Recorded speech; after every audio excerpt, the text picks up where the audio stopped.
Silent movie star Harold Lloyd was one of our city's pioneers. He built the grandest estate in Beverly Hills and donated our electric fountain. Talk about a great citizen of Beverly Hills. I mean, Harold Lloyd was the man. He was this very, very famous comedian in the silent days, in the early talkie days, who he did these thrill comedies where he climbed up buildings and hung out windows and all this stuff. He was the highest paid actor in show business from 1922 to 1936. He had invested in real estate. He was a really smart businessman, but he was always a kid. And he was like the perennial kid of Beverly Hills because he had this gorgeous, gorgeous estate, and it was built so that he could have fun, and that's all he wanted to do. It was built for $2 million in the late 20s, which was like, $100 million. Now this place was a palace. 44 rooms. You have no idea how large this place was. They had a ballroom, which was down by the main pool, which was a half a mile away from the main house. So, I mean, it was like, another country or something. My name is Suzanne Lloyd, and I was raised at my grandparents' house, Green Acres. It was a great experience, great memories. And of course, there was a beautiful dollhouse that he built for my mother, because when they were building the house, they had to spend a lot of time with the architects and the landscapers, and they didn't know what to do with a little girl who was so little that they built her a beautiful little doll house, and it was very similar to the one that was built for Queen Elizabeth. And it had a thatched roof. Well, it still has. It's still intact beautifully. Running water, electricity, a living room, a fireplace, a bedroom, a kitchen, a little bathroom, closet. It's just darling, with all miniature furniture. So they spent a lot of time thinking this through, and it was truly their dream home. Ladies and gentlemen, to whom it may concern, this is the whole damn family. And what a happy damn family we are. Damn. His estate was on the borderline of the LA Beverly Hills property line. The line went right down the center of the dining room table. I'm not exaggerating, it really did. And he used to joke about, well, now I'm here having dinner in Beverly Hills while you're having dinner in LA. That was always a point of a family joke, because my grandmother, and if you weren't really on her best list, you were sitting in Los Angeles and not in Beverly Hills. So it was kind of a game she played. She'd tease people. She'd say, if you're not really good, next time you're going to be in Los Angeles.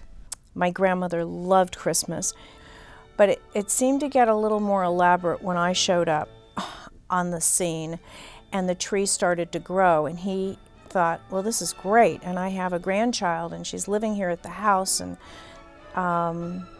so it became kind of a hobby, and any place he went to or anywhere the family traveled, we'd always be on the hunt for looking for great ornaments for the Christmas tree.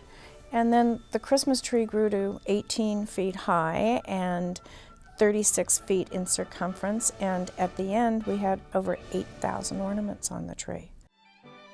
Probably my grandfather Harold Lloyd's most famous film, Safety Last.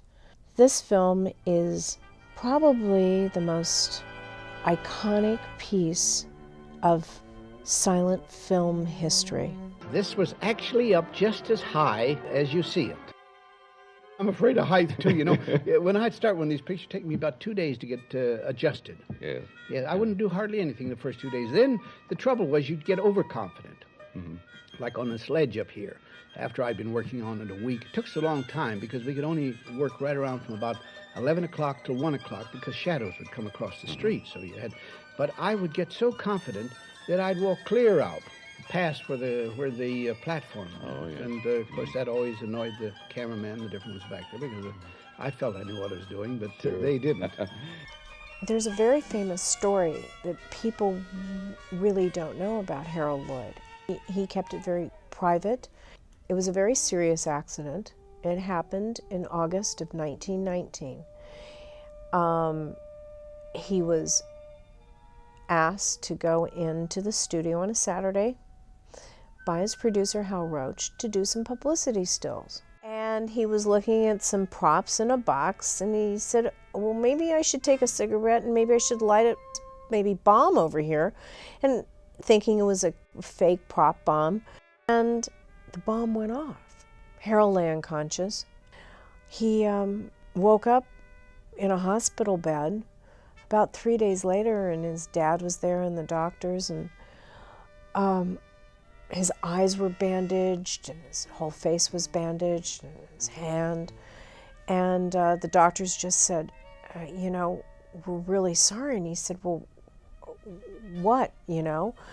But what the problem is, Harold, and there was no way we could save it, you've lost your thumb, your first finger, and about a good portion of your right palm of your right hand. And, you know, what a shock for a man. He's a physical comedian doing his own stunts. He's a young man.